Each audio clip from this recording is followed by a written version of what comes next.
अस्सलाम वालेकुम स्टूडेंट्स, मैं हूं शहरियार अली, आपका फिज़िक्स टीचर।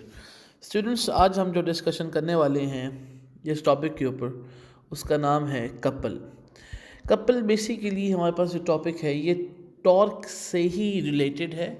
अगर आपको याद हो तो हमने लास्ट टाइम पढ़ा था torque is equal to R multiplied by F, जिसमें आर क्या था, मोमेंट आर्म था, और हमारे पास जो एफ है वो क्या थी, हमारे पास फोर्स थी।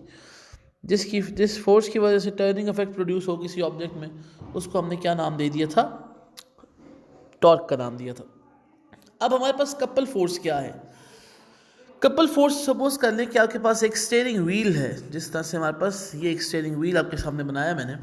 अगर इस स्टीयरिंग व्हील को अगर आप ऑब्जर्व करें, कॉमन ऑब्जर्वेशन है कि अगर हम इसको यहाँ पे फोर्स लगाएं अपवर्ड, और एक फोर्स हम दूसरे हाथ से लगा रहे होते हैं, वो डाउनवर्ड लगा रहे होते हैं, तो ये क्या करता है, इस सेंट्रल पॉइंट के ऊपर, जो कि क्या कहलाता है, इसका एक्सिस कहलाता है, इसके अबाउट ये व्हील क्या करने शुरू कर देगा, रोटेट करने शुरू कर देगा।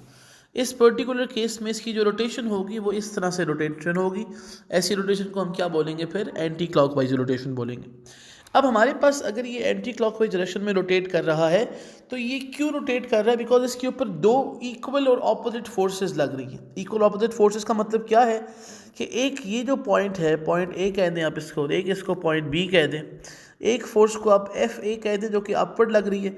एक फोर्स सेम मैग्नीट्यूड की जिसको हम पॉइंट बी पे लगा रहे हैं, उसको हम क्या कह देते हैं, एफ बी कह देते हैं।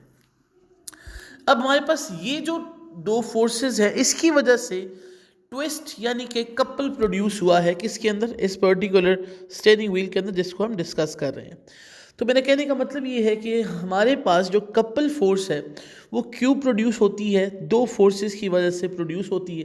यानी कि अगर हमारे पास दो अनलाइक पैरेलल फोर्सेस हों, तो आप ऑब्जर्व कर सकते हैं, यहाँ पे मैं इसको थोड़ा सा दोबारा समझाऊंगा कि एक फोर्स हमारे पास ऐसे है एफ ए, और एक फोर्स हमारे पास डाउनवर्ड एक्ट कर रही थी एफ बी।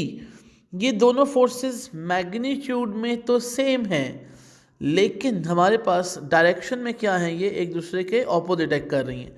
एक अपवर्ड एक्ट कर रही है और एक ऑब्वियसली डाउनवर्ड एक्ट कर रही है। तो ये दोनों फिर अनलाइक पैरेलल फोर्सेस कहलाएंगे। यानी कि हमारे पास ये जो फोर्सेस हैं, इनको हम क्या कह देंगे, अनलाइक पैरेलल फोर्सेस। अब हमारे पास ये जो अनलाइक पैरेलल फोर्सेस हैं, मैग्नीट्यूड में सेम, डायरेक्शन में ऑपोजिट, और ये कहाँ पे लग रही है, इनका जो लाइन ऑफ एक्शन अगर आप गौर से देखें तो ये भी सेम नहीं था। लाइन ऑफ एक्शन सेम कैसे नहीं था, इसको हम देख लेते हैं कि आपके पास ये जो स्टीयरिंग व्हील थी, मैं दोबारा से इसको ड्रॉ करता हूँ स्टीयरिंग व्हील को। एक का लाइन ऑफ एक्शन जो है, अगर हम बात करें तो वो इस तरफ से नीचे की तरफ एक्ट कर रहा होगा, यानी कि अपवर्ड फोर्स लग रही है नीचे की तरफ। मैंने करने का मतलब अगर हम इसको एक्सटेंड कर दें तो ये इस तरफ चलती रहेगी। और दूसरी का लाइन ऑफ एक्शन जो है वो मैं अगर इस तरफ ड्रॉ कर रहा हूँ, डाउनवर्ड फोर्स ड्रॉ कर रहा हूँ, तो इसकी लाइन ऑफ एक्शन इस तरह से होगी। ये दोनों कभी भी एक दूसरे को क्रॉस नहीं कर सकते। ये दोनों रेल की पटरियों की तरह अलग अलग लाइन ऑफ एक्शन है इनका। ठीक हो गया, समझ आ गई बात की। तो हमारे पास दोबारा सुन लीजिएगा, ये जो फोर्स है राइट साइड वाली, इसकी अपवर्ड डायरेक्शन है। अगर हम इसको एक्सटेंड कर दें नीचे की तरफ, तो ये इस तरह से एक्सटेंड की जा सकती है। पॉइंट बी पे जो फोर्स है वो डाउनवर्ड लग रही है, एफ बी कह दिया, और इसको हमने एक्सटेंड करके अपवर्ड शो कर दिया।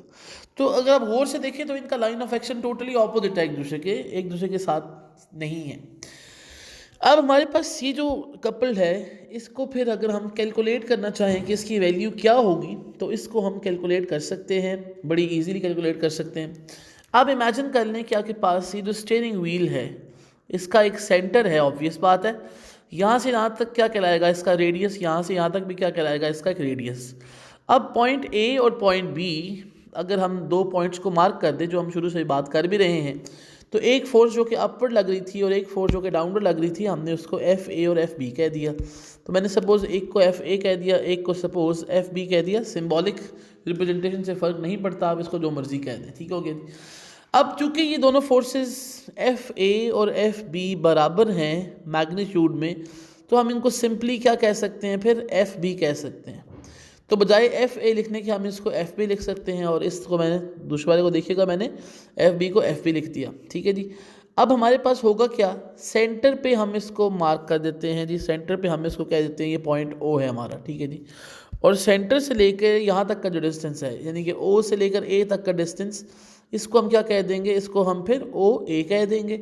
और सेंटर से लेकर बी तक का डिस्टेंस, इसको हम सपोज कर लेते हैं, क्या मार्क कर देते हैं, इसको हम ओ बी कह देते हैं। मैं दोबारा रिपीट कर दूं ये बात, सेंटर से पॉइंट ए तक का डिस्टेंस ओ ए और सेंटर से बी तक का डिस्टेंस ओ बी।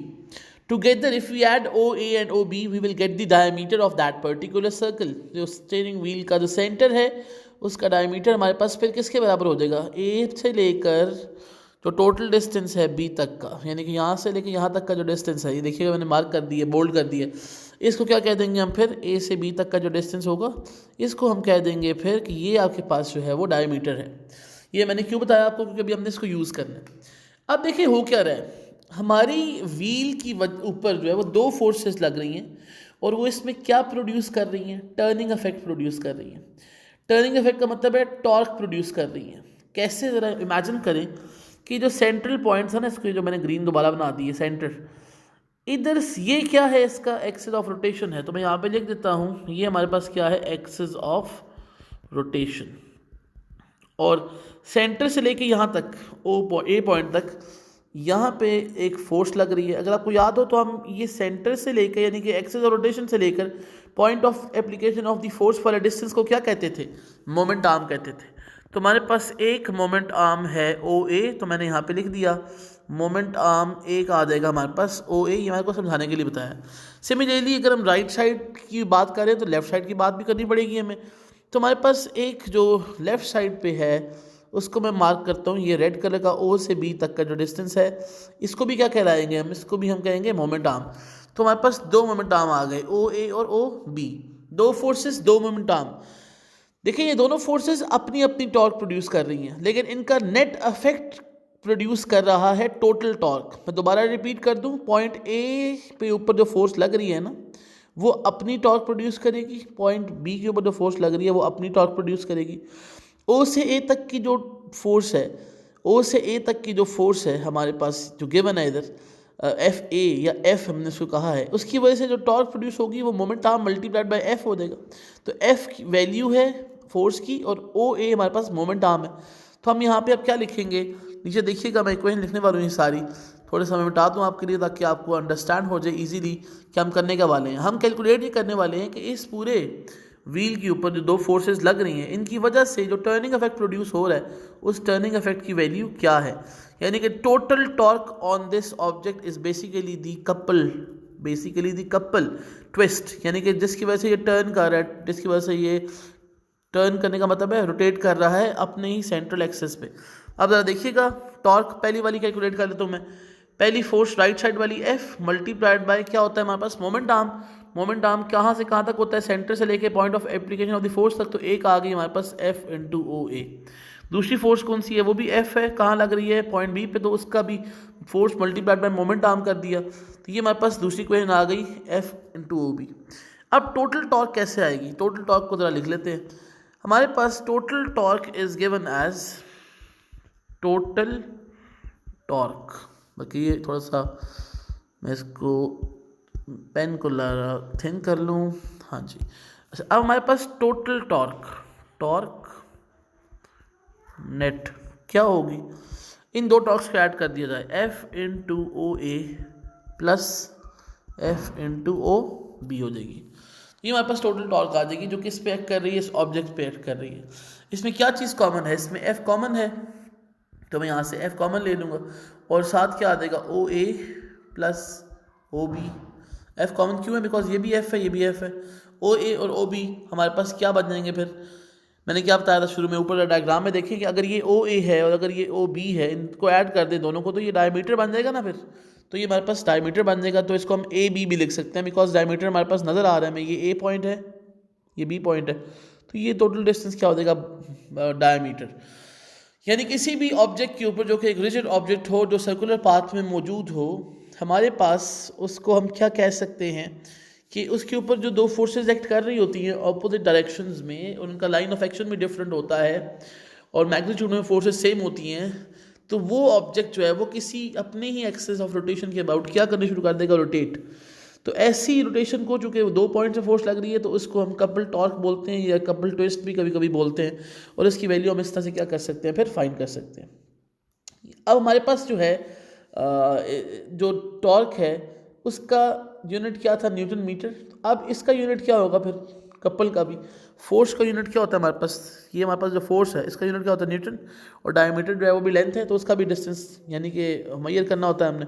तो अब आपके पास वो किस यूनिट में मेजर की जाएगी, मीटर्स में, तो न्यूटन मीटर ही टॉर्क की वजह से जो कपल प्रोड्यूस हो रही है उसका भी यूनिट हमारे पास फिर क्या आ जाएगा, न्यूटन मीटर ही आ जाएगा। तो ये भी आपके पास फिर turning effect of the force ही हुआ। फ़र्क इसमें ये है टॉर्क में और इसमें कि ये it is basically acted upon by two forces simultaneously in opposite directions and their line of action is also different with respect to torque।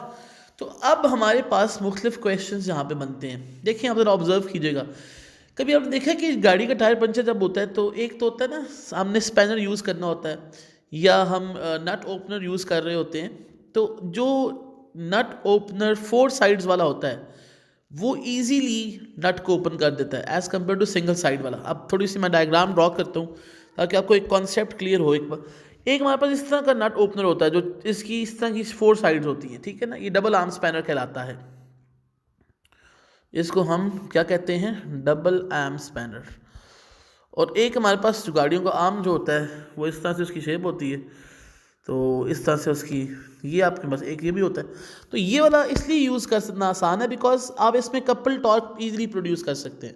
एक इधर से फोर्स लगाई ऊपर की तरफ, फिर एक फोर्स लगाई नीचे की तरफ, बल्कि इसको मैं कलर से रिप्रेजेंट करूँ ताकि आपको नज़र आ जाए। देखें एक फोर्स अपवर्ड लगेगी, एक फोर्स नीचे लगेगी, तो आपके पास जो नट है जो इधर से ओपन कर रहे होगे आप, वो ईजिली क्या करेगा, रोटेट हो जाएगा। तो हमारे पास इस तरह से रोटेशन प्रोड्यूस करना आसान हो जाता है इस केस में। तो कहने का मतलब ये है कि आपके पास इस तरह से ये चीज़ें अंडरस्टैंड की जा सकती हैं कि why we are studying these things.